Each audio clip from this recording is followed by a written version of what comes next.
नमस्कार, Haryana at 9 PM news channel में आप सभी का स्वागत है। आइए आपको कराते हैं खबरों से अपडेट। पति की छत से गिरने से मौत, पत्नी ने दर्ज करवाया मामला। खरखुदा के थाना कला मार्ग पर धीरज की छत से गिरने से मौत हो गई। धीरज की पत्नी रेनू ने दीपक पर उसके पति के साथ हाथापाई व झगड़ा करके उसे छत से नीचे गिराने का आरोप लगाया है। पुलिस मृतक की पत्नी रेनू के बयान पर मामला दर्ज कर मामले की छानबीन शुरू कर दी है। रेनू ने बताया कि वह गढ़ी ब्राह्मणान वार्ड 19 से आकर खरखुदा के थाना कला मार्ग पर पिछले करीब 6 महीने से किराएदार के रूप में रह रही है। वह अपने पति धीरज के साथ खाना खा रही थी। इसी दौरान किसी बात को लेकर उनकी आपस में बहस चल रही थी। इसी दौरान दीपक वहां गया और बोला, इतनी देर जागकर क्या कर रहा है। धीरज ने कहा कि उनकी आपस में बात है तो क्यों बीच में बोल रहा है। इस बात को लेकर दोनों में कहासुनी हो गई और वे हाथापाई शुरू हो गई। इसी समय दीपक की बहन वहां गई और उसने बीच बचाव किया। रेनू ने आरोप लगाया, कुछ देर बाद दीपक छत पर चला गया और उसने गालियां देनी शुरू कर दी। उसने छत से नीचे ईंट फेंक कर मारी। इसी दौरान धीरज छत पर चला गया। छत पर हाथापाई हो गई जिससे कि धीरज नीचे गिर गया। बताया जाता है कि नीचे गिरने से लगी चोटों के कारण धीरज की मौत हो गई। धीरज की पत्नी रेनू का आरोप है कि उसके पति को दीपक ने छत से धक्का दिया है। पुलिस ने रेनू की शिकायत पर दीपक के खिलाफ मामला दर्ज कर मामले की छानबीन शुरू कर दी है। थाने प्रभारी का कहना है कि मामले की जांच की जा रही है। नौकरी से लौट रहे युवक को घेरकर पीटा, पुलिस कर रही जांच। प्राइवेट नौकरी करके अपने गांव बरोना लौट रहे युवक को कुछ लोगों ने घेरकर पीटा। घायल ने इलाज के बाद मामले की सूचना पुलिस को दी। पुलिस ने मामला दर्ज कर मामले की छानबीन शुरू कर दी। बरोना गांव निवासी अजित ने बताया कि वह दिल्ली में प्राइवेट नौकरी करता है। वह 26 अप्रैल को अपने दोस्त दीपक के साथ बरोना गाँव आ रहा था। बरोना गांव के कच्चे रास्ते पर पहुंचे तो 3 युवकों ने उसका रास्ता रोक लिया और उसकी डंडों से पिटाई की। इसमें उसका मोबाइल टूट गया। पुलिस मामले में छानबीन कर रही है। निर्माणाधीन अंडरपास से सरिया चोरी करते हुए पकड़ा दूसरा फरार। ठेकेदार ने पुलिस को सूचना देकर आरोपी को पकड़वाया।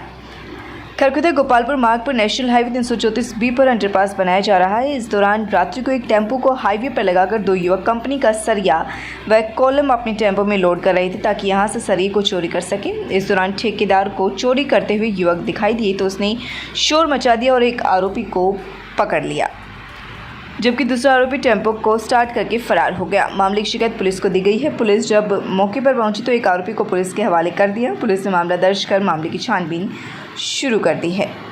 ठेकेदार मध्य प्रदेश के सागर जिले के गांव बन्नाद के रहने वाले एवं खरखुदा गोपालपुर मार्ग पर NH 334B पर अंडरपास निर्माण में ठेकेदारी का काम करने वाले गोविंद ने बताया कि वह इंजीनियर सुरेंद्र ठेकेदार के साथ रात्रि को घूम रहा था। इसी दौरान उसे दिखाई दिया कि 2 युवक साइट पर रखे हुए लोहे के सरिया व कॉलम की चोरी कर रहे हैं। उन्होंने एक चोर को तो पकड़ लिया, दूसरा गाड़ी लेकर फरार हो गई। पुलिस आने के बाद चोर ने पूछताछ में बताया कि वह नहरी गांव का है, जबकि उसका दोस्त बाकनीर दिल्ली का रहने वाला है। पुलिस मामले की जांच कर रही है। 4 दिन बाद भी नहीं मिला नहर में बहा बच्चा। कार्यवाही की मांग को लेकर SDM से मिले ग्रामीण।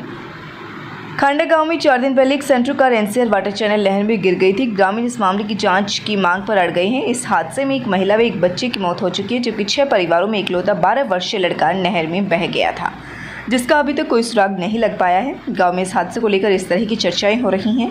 परिजनों का आरोप है कि सेंट्रो कार नहर में गिरने के मामले में साजिश हुई है, लेकिन इसे हादसे का रूप दिया जा रहा है। बच्चे का अभी तक पता नहीं चला है। प्रशासन के गोताखोरों की तलाश के बाद भी बच्चा अभी तक नहीं मिला है। ग्रामीणों ने भी घंटों नहर में बच्चे की तलाश की। कश्ती से भी बच्चे को तलाशा गया है। गुरुग्राम जाने वाली नहर के पानी को भी कम करवाया गया है, लेकिन बच्चे का अभी तक सुराग नहीं लगा है। पुलिस मामले की छानबीन कर रही है। इस मामले में ग्रामीणों ने उचित कार्यवाही की मांग को लेकर ग्रामीण राज सिंह, राजेंद्र, सतबीर सिंह, सुनील सहित विभिन्न ग्रामीणों ने SDM से मिलकर कार्यवाही की मांग की है। SDM ने उचित कार्यवाही का आश्वासन भी दिया है। मेडल लेकर लौटी गोपालपुर की बेटी का हुआ स्वागत। ढोल नगाड़ों के साथ हुआ स्वागत। खरखुदा के गोपालपुर गांव की बेटी स्नेहा ने 69 किलोग्राम भार वर्ग में बेंगलोर में खेलो इंडिया के तहत वेट लिफ्टिंग प्रतियोगिता में गोल्ड मेडल जीतकर गाँव का नाम रोशन किया है। गांव में पहुंचने पर खिलाड़ी का ढोल नगाड़ों के साथ स्वागत किया गया। इस मौके पर पहुंचे हरियाणा वित्त विकास निगम चेयरमैन पवन खरखुदा ने भी गोल्ड मेडल लेकर लौटी खिलाड़ी स्नेहा चिकारा का स्वागत किया। उन्होंने कहा कि प्रदेश सरकार ने बेटियों को आगे बढ़ाने के लिए विभिन्न नीतियां लागू की हैं, जिसके चलते बेटियां अब शिक्षा के साथ साथ खेलों में भी नाम रोशन कर रही हैं। उन्होंने कहा कि आज हरियाणा की बेटी शिक्षा, ज्ञान, विज्ञान के क्षेत्र ही नहीं, खेलों में भी अपना लोहा मनवा रही हैं। इससे पहले भी क्षेत्र की कई बेटियों ने विभिन्न क्षेत्रों में गोल्ड मेडल लेकर क्षेत्र का नाम रोशन किया है। गाँव की बेटी ने 96 किलोग्राम भार वर्ग उठाकर गोल्ड मेडल जीता है। स्नेहा खरखुदा के कन्या महाविद्यालय की छात्रा है। खरखुदा बाईपास से लेकर गोपालपुर गांव तक बेटी का स्वागत किया गया। आज हमारे खरखुदा हल्के की होनहार बेटी गोपालपुर गांव से स्नेहा ने बेंगलोर में आयोजित खेलो इंडिया में 69 किलोग्राम वज़न में 96 किलो वेट उठाकर गोल्ड मेडल जीतने का जो काम किया है, उससे हमारे गांव का ही नाम नहीं, खरखोदा का, पूरे सोनीपत का और हरियाणा का नाम रोशन करने का काम किया हमारी बेटी ने। और हरियाणा सरकार का भी एक स्पष्ट विज़न है कि कैसे हम हमारे बेटियों को आगे बढ़ाएं, कैसे हम अपनी बेटियों को शिक्षित करें, चाहे वो खेलों की बात हो, चाहे शिक्षा के क्षेत्र की बात हो। हरियाणा सरकार का निरंतर प्रयास है कि हमें अपनी बेटियों को आगे लेके आना है।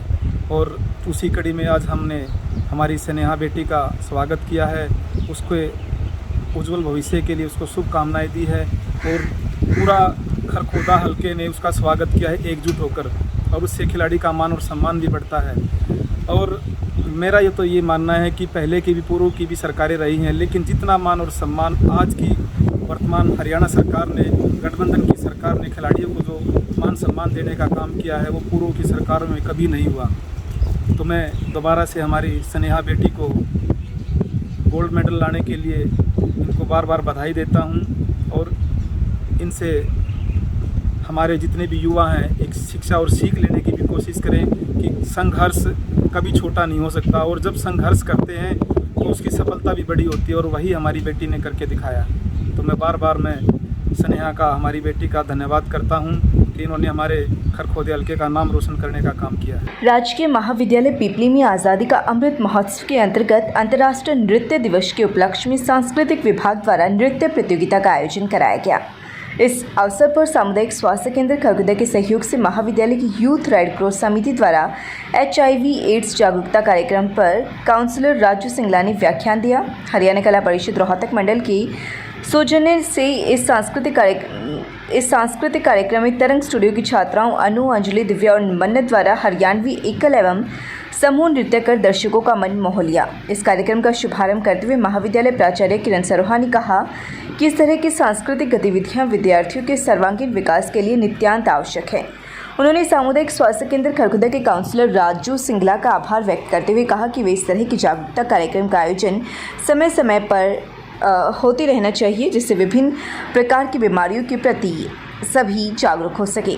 इस नृत्य प्रतियोगिता में BA प्रथम वर्ष की छात्रा दीप्ति ने प्रथम, BA तृतीय वर्ष की छात्रा प्राची ने द्वितीय तथा BA तृतीय वर्ष के छात्र अंग्रेज ने तृतीय स्थान प्राप्त किया। इस कार्यक्रम में मंच संचालन डॉक्टर रेखा तथा डॉक्टर कीर्ति खत्री द्वारा किया गया। इस अवसर पर Kiran Chauhan, Dinesh Kumar, doctor Yogesh Bajwan, doctor Yogendra Singh, Jagveer Singh, doctor Mandeep Kumari, Neera, Beena Rani, doctor Sangeeta Maan, Suman Rani, doctor Anita Rana, Saurabh, Balram Verma, Rajesh Kumar, Rajendra Singh आदि मौजूद रहे। चलिए उनका आभार व्यक्त करते हैं। अध्यक्ष जी बता दें। अध्यक्ष जी, क्या दिशा निर्देश मिले? आज आप आभार तो जता के आए हैं। बड़ा मेरे ऊपर उन्होंने विश्वास जताया है नेतृत्व में, तो उनका बहुत बहुत हम आभार व्यक्त करने के लिए गए थे, और उनको हम कहकर कहें कि पूरा मजबूती के साथ हरियाणा प्रदेश में हम चुनाव लड़ेंगे और आदरणीय चौधरी भूपेंद्र सिंह हुड्डा जी के नेतृत्व में हरियाणा में सरकार बनाएंगे, और कम से कम 2/3 बहुमत से। जहाँ तक कुलदीप बिश्नोई जी की बात है, उनसे हमारा किसी तरह का कोई मतभेद नहीं, और वो कोई बातचीत करना चाहते हैं राहुल जी से कर लेंगे, हमारे सीनियर वरिष्ठ नेता, तो उसमें क्या आपत्ति है। उन्होंने कोई हमारे खिलाफ कोई ट्वीट किया है, ये तो पार्टी नेतृत्व का डिसीजन है। अगर उनको कोई ग्रीवेंस है तो हमसे नहीं है, कोई बात है तो वो राहुल जी से करेंगे, जो जैसा उन्होंने अपने ट्वीट में लिखा है, कहा है, तो उसमें हमें कोई आपत्ति नहीं है। सोनिया जी का आज क्या मार्गदर्शन प्राप्त हुआ? उन्होंने क्या आगे बढ़ने का कहा कि सब मिल करके काम करें और हरियाणा में सरकार लेकर के आएँ। हमने कहा कि हम 10 के 10 सीटें लोकसभा की आपको जीत के देंगे, और 2/3 से भी ज़्यादा वोटों से हम तो उम्मीद करते हैं कि हम 3/4 तक भी हम सीटें अर्जित करेंगे। किस तरह से आप स्वयं देखते हैं, जब ये अभी आपके सामने जो आए हुए हैं, कोई कुरुक्षेत्र से है, कोई देवा से है, सब पूरे हरियाणा से जो हमारे साथी हैं, बड़े उसमें प्रफुल्लित हैं, पूरा जोश है उनमें, और कांग्रेस के लिए पूरे उसमें यहाँ करेंगे। 4 तारीख को जो है नए अध्यक्ष, जो हमारे जो अध्यक्ष हैं, वो कार्यभार संभालेंगे, चंडीगढ़ जाएंगे 4 तारीख को। उसके बाद विचार करेंगे ये, और उसके हिसाब से संगठन मजबूत बनाएंगे। सर, अनिल विज जी के बयान को लेकर क्या कहेंगे? उन्होंने ट्वीट किया है सर, सुबह हमारे दोस्त हैं, सुबह कुछ कह देंगे, शाम को कुछ कह देंगे।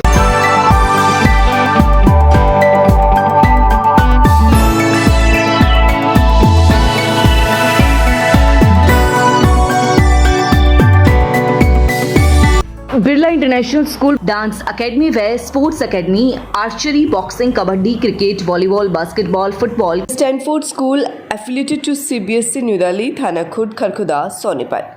Admission open for the session 2022-23. OR1 उत्तर भारत का एकमात्र आधुनिक एवं 3D 4K कैमरा तकनीक वाला ऑपरेशन थिएटर कॉम्प्लेक्स अब सोनीपत के टुलिप हॉस्पिटल में। 3D 4K कैमरा की विशेषताएं। 3D 4K कैमरे से ऑपरेशन करते समय शरीर के अंदरूनी अंग व नसें बिल्कुल स्पष्ट दिखाई देती हैं, जिसकी वजह से सर्जरी सटीकता एवं कम समय में होती है। लगातार खबरों से बने रहने के लिए चैनल को लाइक, सब्सक्राइब और शेयर जरूर करें। धन्यवाद।